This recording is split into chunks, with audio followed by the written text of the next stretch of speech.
Oke, selamat datang kembali. Coba deh bayangin ini. Ribuan pulau, ratusan budaya, tapi ada satu suara yang mengikat semuanya jadi satu. Ini bukan cuma soal bahasa loh. Ini adalah sebuah kisah yang luar biasa tentang gimana Indonesia menemukan jiwa pemersatunya. Gini deh, pertanyaannya kedengeran simpel kan? Tapi coba bayangin skala tantangannya. 17.000 pulau, ratusan suku bangsa.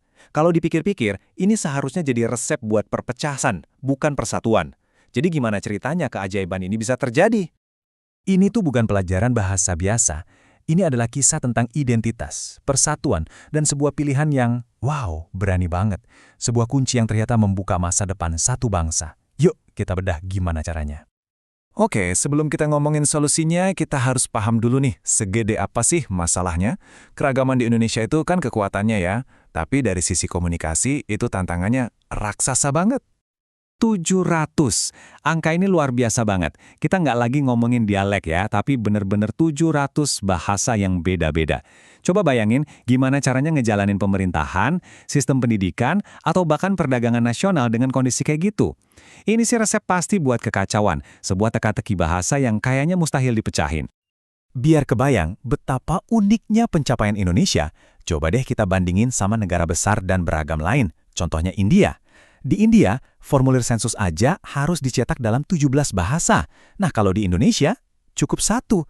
Ini bukan cuma soal efisiensi birokrasi loh, ini tuh bukti nyata dari pondasi persatuan yang kuat banget. Nah, disinilah ceritanya jadi menarik banget.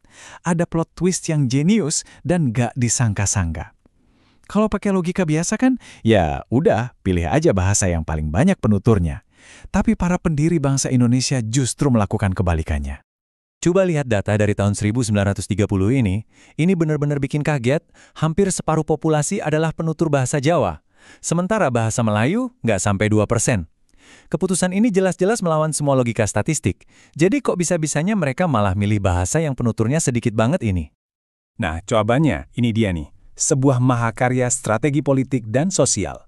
Pertama, bahasa Melayu itu udah jadi lingua franca, bahasa gaulnya para pedagang di seluruh Nusantara. Kedua, strukturnya lebih simpel dan egaliter. Nggak ada tuh tingkatan-tingkatan bahasa yang ribet kayak di bahasa Jawa. Jadi semua orang setara. Tapi ini kunci yang paling penting.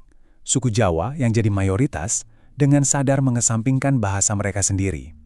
Ini loh, sebuah pengorbanan yang luar biasa besar demi tujuan yang jauh lebih agung, persatuan nasional. Nah, pilihan strategis tadi itu nggak cuma jadi wacana. Pilihan itu kemudian diresmikan dalam satu momen yang, wah, emosional dan penting banget buat sejarah Indonesia. Jadi, keputusan ini tuh nggak ujuk-ujuk ada ya. Ini hasil dari proses panjang puluhan tahun.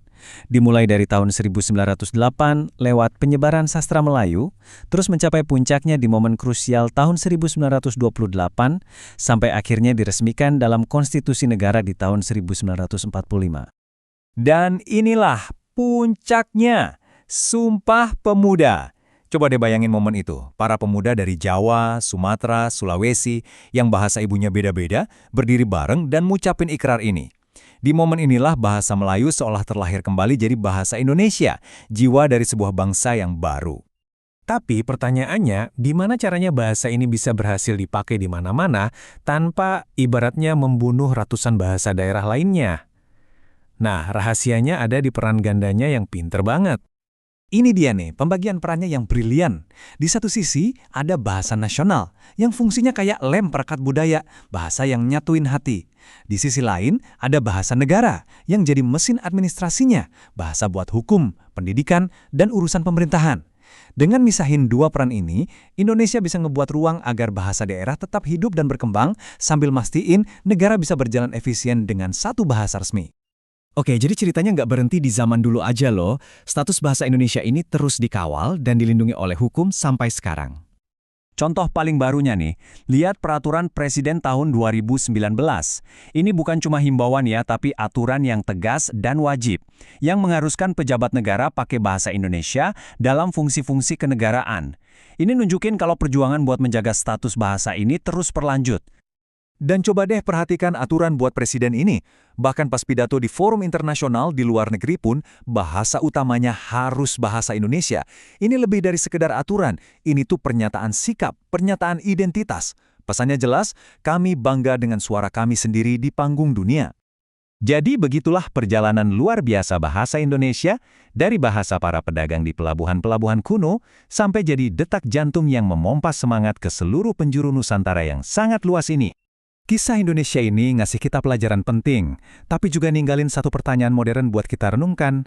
Di tengah gempuran bahasa-bahasa global, gimana caranya sebuah bangsa bisa terus merawat suara uniknya sendiri, tapi tetap bisa berkomunikasi dengan dunia? Ini tantangan bukan cuma buat Indonesia, tapi buat kita semua. Terima kasih sudah menyimak.